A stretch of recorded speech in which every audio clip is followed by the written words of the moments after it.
हम लोग आज मैं तीसरी बार आया हूँ अम्बेडकर नगर। तो मैं 3 बार आया हूँ। इसका मकसद ये नहीं है कि नीतीश कुमार जी यहाँ से चुनाव लड़ना चाहते हैं, लेकिन जब चुनाव आएगा तो उम्मीदवारों की घोषणा की जाएगी और तब आपको सही बात की जानकारी मिलेगी।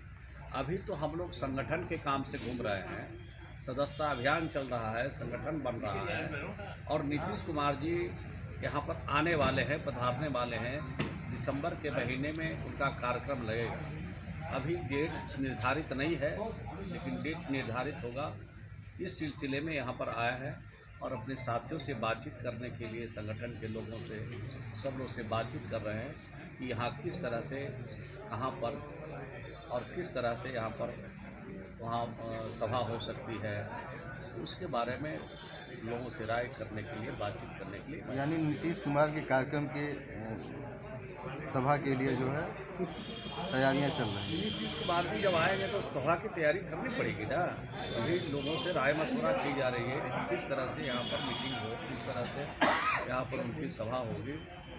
वो कार्यक्रम के संदर्भ में भी और संगठन को और आगे बढ़ाने के लिए, सदस्यता अभियान को चलाने के लिए भी हम लोग घूम रहे हैं जगह जगह। बनारस भी गए थे, अभी यहाँ भी आए हैं, अभी वो इलाहाबाद भी गए थे, जौनपुर भी गए थे। काम करते रहते हैं तो काम चल रहा है। नीतीश कुमार ने जो है बिहार में जातिगत आधारित जनगणना करा करके देश में एकदम नया संदेश देने का काम किया है। भाजपा उसका विरोध कर रही है। भाजपा तो तरह तरह से जाति आधारित गणना को रोकने का प्रयास किया। पहले विरोध किया, देश के प्रधानमंत्री को जब कहा गया तो उन्होंने नहीं माना कि हाँ हमको गणना करानी चाहिए। और जब राज्य को यह अधिकार प्राप्त था तो राज्य की तरफ से तय किया गया कि बिहार में जाति आधारित गणना कराई जाएगी। जब बिहार में काम शुरू हुआ तो भाजपा ही की कुछ तथाकथित नेता चले गए न्यायालय में, हाई कोर्ट में चले गए।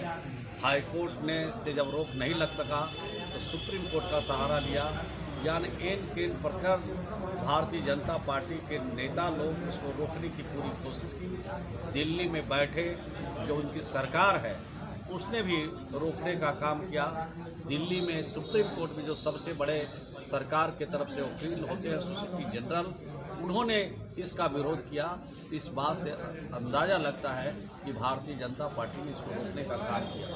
बावजूद सरकार ने जाति आधारित गणना कराया और विधानसभा के पटल पर रखा और पूरी बात सामने आई है। बिहार में गरीब लोगों की जो संख्या है वो सुनकर के लोग चौंक जाएंगे। 94 लाख ऐसे परिवार हैं बिहार में जिनके घरों में न कोई रोजगार है और न उनके पास नौकरी है। 94 लाख ऐसे परिवार हैं जिसमें से 29 लाख परिवार ऐसे हैं जिनके पास झोपड़ी में अपनी ज़िंदगी बसर कर रहे हैं। और कुल मिला के 29 लाख परिवार ऐसे हैं जिनके पास झोपड़ी है और बाकी लोगों के पास झोपड़ी नहीं है। वो सब मिला के 94 लाख लोग हैं।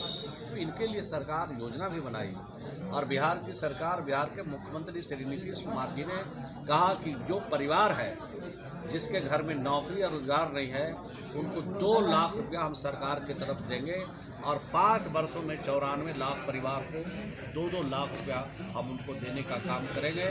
ये पैसा अनुदान होगा, ये पैसा सब्सिडी होगा और उनको बैंकों से भी सहायता दिला करके उनको रोजगार की दिशा में काम करेंगे। और दूसरा जो 94 लाख झोपड़ी में बसर कर रहे हैं तो भारत सरकार तो पैसा दे नहीं रही है, सभी योजनाओं में कटौती कर रही है।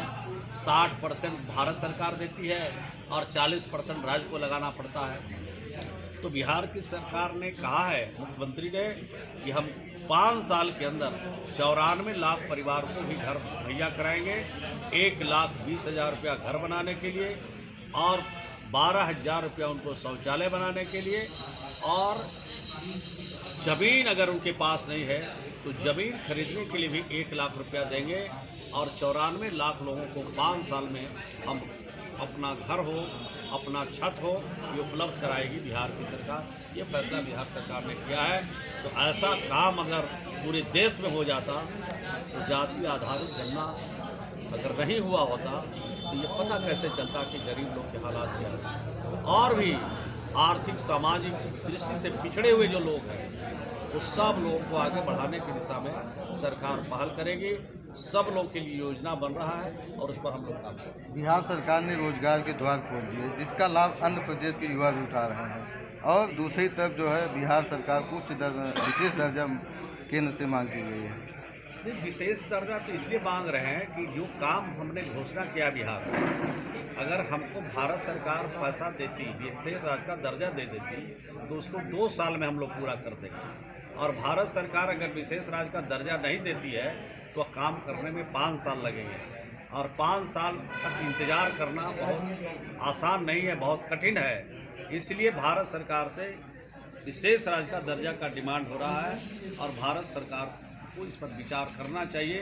राज्य के गरीबों के हित में, राज्य के वंचित के हित में, राज्य के दलित और अति पिछड़े समाज के हित को ध्यान में रख के विशेष राज्य का दर्जा देना चाहिए, और वहाँ के नौजवानों को हित के ध्यान रखते हुए ताकि उनको रोजगार के द्वार और खुल सके, इसके लिए भारत सरकार को इस पर विचार करना चाहिए। गठबंधन में कांग्रेस और समाजवादी पार्टी रहेगी?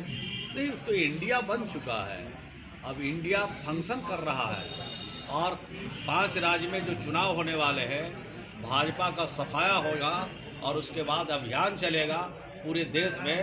बाकी जो जगह बचे हुए हैं सब सफाया हो जाएगा।